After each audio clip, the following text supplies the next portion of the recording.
नमस्कार दोस्तों, आपका बहुत बहुत स्वागत है गवर्नमेंट अपडेट के आज के वीडियो में। आज हम समझने जा रहे हैं पीएम किसान एफपीओ योजना के बारे में। क्या है एफपीओ, किस तरह से एप्लीकेशन फॉर्म भरना है, किस तरह के ऑर्गेनाइजेशंस को परमिट मिलता है, गवर्नमेंट के 15 लाख रुपए का जो पॉलिसी है उसमें क्या इंटरेस्ट रेट होता है, हर चीज को समझेंगे डिटेल में। और आपको ये भी बताएंगे कि कैसे अपना एप्लीकेशन स्टेटस चेक करना है, और ये भी देखेंगे कि इसको अप्लाई करना सही होगा या नुकसानदेह है। ये एक एक चीज को समझेंगे। चलिए वीडियो को स्टार्ट करते हैं। आपको बता दें, हम गवर्नमेंट रिलेटेड अपडेट, स्कीम्स के अपडेट, सभी चीज इसी चैनल पे करते रहते हैं। अगर आप नए हैं तो चैनल सब्सक्राइब कर लीजिए। तो चलिए वीडियो को स्टार्ट करते हैं। तो चलिए शुरू करते हैं। सबसे पहले ये बात समझना जरूरी है कि सरकार ने एफपीओ योजना लाया ही क्यों, और सरकार किस तरह का कॉन्सेप्ट को लाना चाह रही है। अब इसको ऐसे समझिए, भारत से बाहर जितने भी यूरोपियन कंट्रीज हैं, चाहे वो ऑस्ट्रेलिया हो, अमेरिका हो, चाहे वो इंग्लैंड हो, इजराइल हो, इन सभी कंट्रीज में किसान जो है सामूहिक खेती करते हैं। सामूहिक खेती कहने का मतलब कि वो सभी एक साथ खेती करते हैं, और जो भी उनका प्रोडक्ट होता है, मतलब जो भी वो उगाते हैं उसको एक साथ बेचते हैं। अब आप सोच रहे होंगे कि ये सामूहिक खेती करने से फायदा क्या होगा। आप देखिए, हमारे यहां जितने भी किसान खेती करते हैं वो रोजी रोटी के लिए करते हैं, लेकिन यूरोपियन कंट्रीज में जितने भी किसान खेती करते हैं वो बिजनेस के लिए करते हैं। उनका मेन मोटो बिजनेस होता है, जबकि हमारे यहाँ के किसानों का मेन मोटो बिजनेस नहीं, बस रोजी रोटी चलाना होता है। क्योंकि वो एक साथ खेती करते हैं, इसीलिए उनके पास जो अमाउंट होता है, उनके पास जो पैसा होता है वो भी ज्यादा होता है। यहाँ अगर आप अकेले अकेले खेती कर रहे हो तो एक आदमी को ट्रैक्टर खरीदना पड़ेगा, उसी को ड्रोन भी खरीदना पड़ेगा, उसी को सारे इक्विपमेंट्स खरीदने पड़ेंगे। जब आप सामूहिक खेती करते हो तो एक साथ ही आप ट्रैक्टर भी खरीद सकते हो, एक ही ट्रैक्टर से सबका काम चल जाएगा। एक साथ ही ड्रोन भी खरीद सकते हो, उसी ड्रोन से सबका काम चल जाएगा। एक साथ ही इंसेक्टिसाइड पेस्टिसाइड भी अगर आप लेने जाओगे तो आपको सस्ते दर पर मिल जाएगा। इसी चीज को, मतलब 10 से 11 लोग अगर एक साथ सामूहिक खेती करते हैं तो 12 तरह का दिमाग लगेगा, खेती और डेवलप होगा, सब कुछ अच्छे से हो जाएगा। इसी चीज को रेप्लिकेट करना चाहती है सरकार भारत में।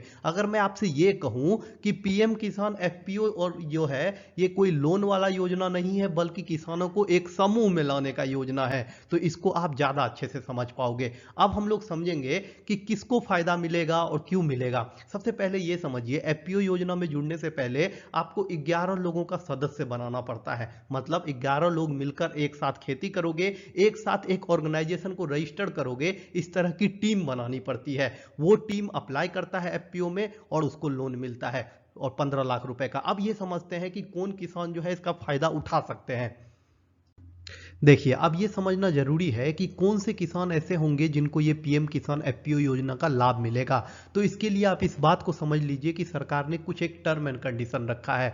सबसे पहला टर्म एंड कंडीशन सरकार का यही है कि वो भारत का नागरिक होना चाहिए, वो किसान होना चाहिए, और उसके पास खेती योग्य जमीन होना चाहिए। और उसके बाद इस चीज को अच्छे से समझिए, जब 11 से 12 किसान मिलकर एफपीओ को रजिस्टर करा लेते हैं, मतलब एक ऑर्गेनाइजेशन को रजिस्टर करवा लेते हैं, तो ऐसे कुछ मेंबर्स का भी होना जरूरी है जो उन पे विश्वास करे, जो उनका सपोर्ट करे। मतलब अगर किसी गांव में 11 किसानों ने मिलकर एक एफपीओ को रजिस्टर किया, और वो गांव मैदानी क्षेत्र में आता है, जैसे यूपी, बिहार, गुजरात, इन जगहों पे, तो वो जैसे ही रजिस्टर कराएगा तो उनको कम से कम 300 लोगों का सपोर्ट चाहिए। मतलब मैदानी क्षेत्र में 300 सदस्य होने चाहिए, और पहाड़ी क्षेत्र में 100 लोगों का हस्ताक्षर होना चाहिए। मतलब इस तरह से समझिए, सरकार कहती है कि आप एक ऑर्गेनाइजेशन बना रहे हो तो कम से कम आपके गांव के लोग तो आपको सपोर्ट करना चाहिए।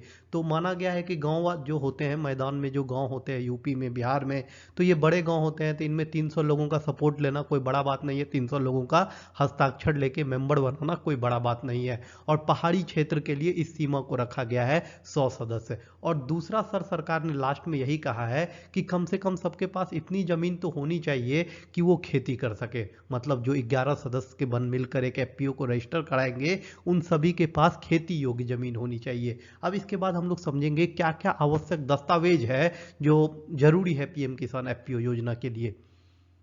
समझने जा रहे हैं कि एफपीओ के लिए क्या क्या आवश्यक दस्तावेज हैं जो आपके पास होने चाहिए, तभी आप एफपीओ रजिस्टर करवा पाओगे। सबसे पहले आपके पास होना चाहिए आधार कार्ड, दूसरे नंबर पे राशन कार्ड, तीसरे नंबर पे निवास प्रमाण पत्र, चौथे नंबर पे आय प्रमाण पत्र होना बहुत ही जरूरी है। उसके अलावा जमीन का पेपर होना जरूरी है। मतलब जमीन का पेपर तो हो ही, और लेटेस्ट में रसीद कटा के रखिए जमीन का। उसके अलावा सरकार का कहना है कि आपका आधार कार्ड आपके मोबाइल नंबर से लिंक होना चाहिए, बैंक का पास पासबुक का फोटोकॉपी होना चाहिए आपके पास और पासपोर्ट साइज फोटो होने चाहिए। ये सारे डॉक्यूमेंट्स इंडिविजुअल पर्सन के हैं, मतलब 11 लोग अगर खुलवाना चाह रहे हैं, 11 लोगों का एक ग्रुप होगा, उन सभी के पास ये सारे पेपर तो कम से कम होने ही चाहिए। अब हम लोग समझते हैं कि कैसे मिलेंगे 15 लाख रुपए, उसके लिए क्या क्या प्रोसेस है।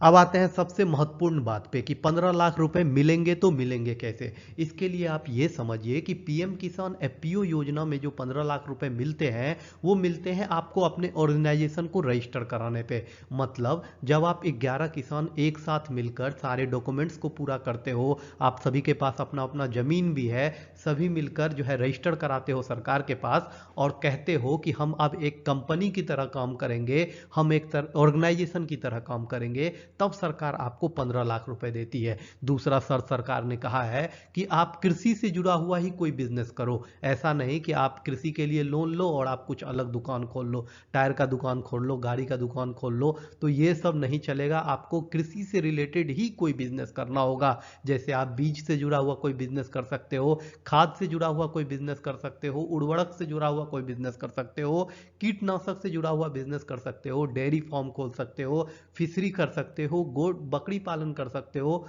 इसके अलावा कुछ भी करो, आप कृषि से डायरेक्टली और इनडायरेक्टली वो जुड़ा हुआ होना चाहिए, तभी सरकार आपको 15 लाख रुपए देगी। आप समझते हैं कि इसका फॉर्म कैसे ऑनलाइन फिल करना है और क्या क्या चीजों का ध्यान रखना है।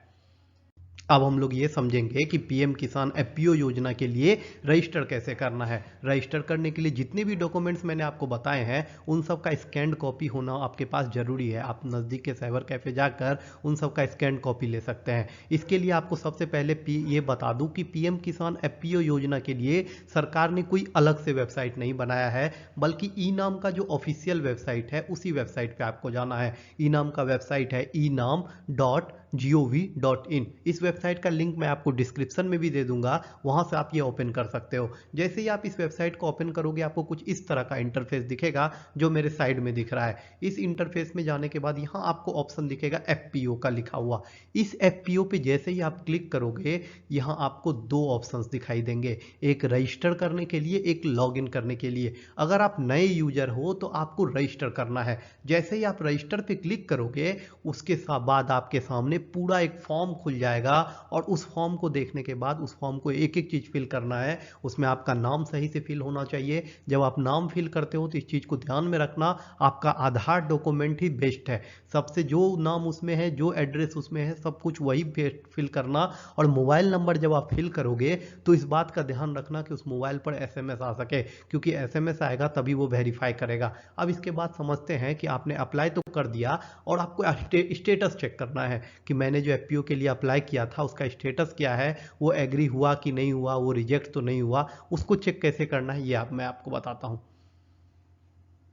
जब आप एफपीओ के लिए फॉर्म फिलअप करोगे तो आपको इस बात का ध्यान रखना है कि सारे डॉक्यूमेंट्स के सॉफ्ट कॉपी वहां आपको अपलोड करने होंगे, इसीलिए उसका स्कैन कॉपी अपने पास रखिएगा। जो मोबाइल नंबर आप वहां डालोगे फॉर्म फिलअप करते समय, उसी नंबर पे आपको यूजर आईडी और पासवर्ड मिलेगा। उसी यूजर आईडी और पासवर्ड को लेकर आपको आ जाना है ई नाम के वेबसाइट पे, फिर से वही enam.gov.in/web.fpo। इसका भी लिंक मैं आपको डिस्क्रिप्शन में दे दूंगा, या नहीं तो ई नाम के वेबसाइट पे जाकर एफपीओ पे क्लिक करोगे तो वहां आपको दो ऑप्शन दिखाई देगा, रजिस्टर और लॉगिन। फर्स्ट टाइम में जब आप नए थे, जब आपने पहली बार फॉर्म को फिलअप किया था, तो उस समय आपने रजिस्टर किया था, लेकिन अब आपको अपने स्टेटस को चेक करने के लिए लॉगिन करना होगा। लॉगिन करने के बाद आपको वहां पे अपना स्टेटस पता चल जाएगा। और आपको बता दूं, इस पूरे फॉर्म फिलअप के प्रोसेस में अगर आपको कहीं कुछ दिक्कत आता है, कहीं कुछ पूछने की जरूरत पड़ती है, तो आप कमेंट कर दीजिएगा, मैं आपकी हेल्प के लिए हमेशा रेडी रहता हूं। आपको बता दें, हम किसान से रिलेटेड, गवर्नमेंट से रिलेटेड जो भी स्कीम्स होते हैं,